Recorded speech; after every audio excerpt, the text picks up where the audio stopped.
तो नमस्कार दोस्तों, एक बार आपका फिर से स्वागत है LIC विद निखिल में। और आज की इस वीडियो में हम बात करने वाले हैं 25 ईयर मनी बैक प्लान के बारे में, जो कि 25 साल का एक मनी बैक प्लान है और इसका प्लान नंबर है 921। इस प्लान में क्या होता है, हमें हर 5-5 साल में 15% मिलता रहता है अपने सम एश्योर्ड का। जितने भी रुपए की हमने पॉलिसी करवाई है उसका 15% हमें हर 5-5 साल में मिलता रहता है। तो आइए जान लेते हैं इस पॉलिसी की कुछ डिटेल। तो सबसे पहले अगर आप इस पॉलिसी को लेना चाहते हो तो आपकी एज 13 साल से लेकर 45 साल तक की होनी चाहिए। उसके बाद ये पॉलिसी 25 सालों की है, इसलिए इसका पॉलिसी टर्म 25 सालों का है। उसके बाद हमें पैसे इसमें 20 सालों तक देने होते हैं, यानी कि 5 साल कम। पॉलिसी हमारी 25 साल की है, पैसे हमें 20 साल तक देने हैं। सम अश्योर्ड की बात करें, यानी कि कितने रुपए का बीमा ले सकते हैं हम इसमें, तो कम से कम हम इसमें 1 लाख रुपए का बीमा ले सकते हैं और ज़्यादा से ज़्यादा हम कितने भी रुपए का इसमें बीमा ले सकते हैं। उसके बाद यहाँ पर हम एक एग्जांपल लेते हैं। मान लीजिए कोई व्यक्ति है जिनका नाम राजू है और उनकी जो उम्र है वो है 35 साल और उन्होंने बीमा लिया है 5 लाख रुपए का। तो यहाँ पर जो टर्म है वो सेम आ जाएगी, 25 साल का बीमा है और 20 साल तक उन्हें पैसे देने हैं। तो उनको जो प्रीमियम भरना है वो पहले साल तो भरना होगा 31,395, यानी कि महीने का हो गया 2671। और बाकी के साल उन्हें भरना होगा 30,719 और महीने का हो गया 2614। तो दोस्तों ये आपको पता ही होगा कि पहले साल प्रीमियम ज़्यादा जाता है, क्योंकि पहले साल जो जीएसटी लगता है वो लगता है 4.5% और बाकी के साल जो जीएसटी लगता है वो लगता है 2.25%। ठीक है। और बात करें मेच्योरिटी पे उन्हें कितना अमाउंट मिलेगा, तो सबसे पहले तो उन्हें पैसे ही मिल जाएंगे 4 बार 5-5 सालों में। तो 5वें सालों में 75,000 मिलेगा, जो कि 5 लाख का 15% है। यहाँ पर लिखा भी हुआ है 15% ऑफ सम अश्योर्ड। हमारा सम अश्योर्ड था 5 लाख का और 5 लाख का 15% होता है 75,000। तो 5वें साल भी 75,000 मिलेगा हमें। उसके बाद 10वें साल 75,000, फिर 15वें साल 75,000 और फिर 20वें साल भी 75,000। उसके बाद 25वें साल हमें पैसे मिलेंगे मेच्योरिटी के, जो हो गए हमारे 8,25,000। तो टोटल हमने पेमेंट करी 6,15,000 रुपए के लगभग अमाउंट है ये अप्रॉक्सीमेट, और हमें टोटल मिल गया 11,25,000। और यहाँ पर ये इसका डेथ बेनिफिट टेबल है, यानी कि कितनी उम्र में उनकी डेथ होगी तो उन्हें कितने रुपए मिलेंगे। तो जैसे कि एग्जांपल के लिए हमने मान लिया उनकी डेथ 50 साल की उम्र में हो गई, तो 50 साल की उम्र में उनकी डेथ होगी नॉर्मल डेथ में, तो उन्हें मिलेंगे 9,65,000 रुपये। और अगर उनकी एक्सीडेंटल डेथ होती है किसी एक्सीडेंट की वजह से, तो उन्हें मिलेंगे 14,65,000। अब दोस्तों यहाँ पर मैंने एक एग्जांपल और लिया है, इसमें भी सब कुछ सेम है, बस इसमें एक चीज़ बढ़ गई है। वो चीज़ क्या बढ़ गई है कि मैंने इसमें एक बेनिफिट ले लिया है, यानी कि मैंने इसमें एक राइडर ले लिया है। राइडर का मतलब आपको पता ही होगा कि हम अपनी पॉलिसी में कुछ बेनिफिट ऐड करवा लेते हैं। तो इस वाले बेनिफिट का नाम है टर्म राइडर।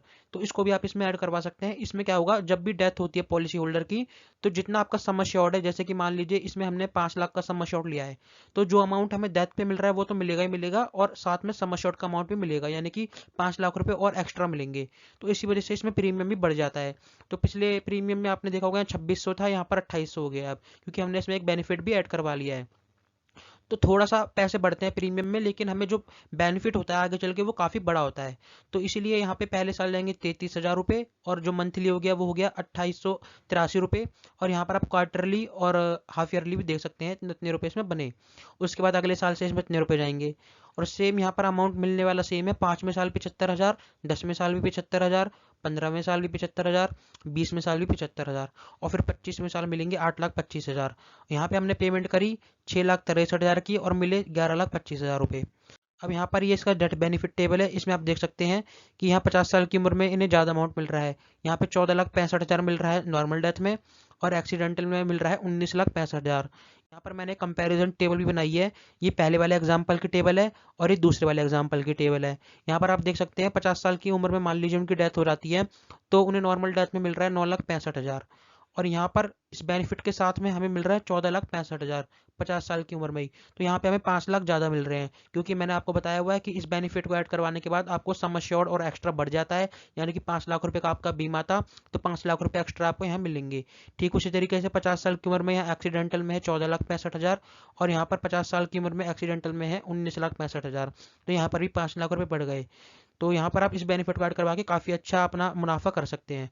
तो दोस्तों उम्मीद आपको वीडियो अच्छी लगी होगी और सब कुछ समझ आ गया होगा। अगर आपको कुछ पूछना है तो आप कमेंट्स में पूछ सकते हैं, मैं आपको ज़रूर रिप्लाई दूंगा। और यहाँ पर इसमें और बेनिफिट भी आपको मिल जाते हैं। जैसे कि यहाँ पर आप इस पॉलिसी को 2 साल बाद सरेंडर भी करवा सकते हैं और इसी तरीके से आप लोन भी ले सकते हैं इस वाली पॉलिसी में 2 साल बाद। और रिवाइवल टाइम की बात करें, मान लीजिए अगर आपकी पॉलिसी लैप्स हो जाती है, आप नहीं भर पाते हो पॉलिसी में पैसे किसी वजह से, तो 5 साल के अंदर अंदर आप वापस से इस पॉलिसी को चालू करवा सकते हो लेट फीस देकर। और ग्रेस पीरियड की बात करें, हमें कितने दिन एक्स्ट्रा मिल जाते हैं प्रीमियम भरने के लिए, तो अगर आप मंथली मोड चूज़ करते हैं तो आपको 15 दिन एक्स्ट्रा मिल जाते हैं। और अगर आप बाकी के मोड चूज़ करते हैं यानी कि हाफ ईयरली, क्वार्टरली या ईयरली, तो आपको 30 दिन एक्स्ट्रा मिल जाते हैं। टैक्स बेनिफिट की बात करें तो प्रीमियम का आप रिडक्शन ले सकते हैं अपने आईटीआर में। और उसके बाद मेच्योरिटी की बात करें तो मेच्योरिटी पे इसमें कोई आपको टैक्स नहीं देना पड़ेगा, वो एग्जेम्प्ट है। और डेथ क्लेम की बात करें तो डेथ क्लेम भी टैक्स फ्री है, उसमें भी आपको कोई भी टैक्स नहीं देना पड़ेगा। यानी कि मेच्योरिटी में और डेथ में आपको कोई भी टैक्स नहीं देना पड़ेगा।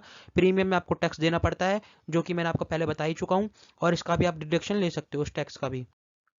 तो दोस्तों, उम्मीद आपको वीडियो अच्छी लगी होगी। अच्छी लगी हो तो सब्सक्राइब जरूर कर देना और बेल आइकन को भी जरूर दबा देना। ये देखिए, ये बेल आइकन है, इसको आप जरूर दबा देना ताकि मैं जो भी वीडियो डालूं आपको नोटिफिकेशन आ जाए कि नई वीडियो अपलोड हो चुकी है। तो मिलेंगे अगली वीडियो में, तब तक के लिए गुड बाय।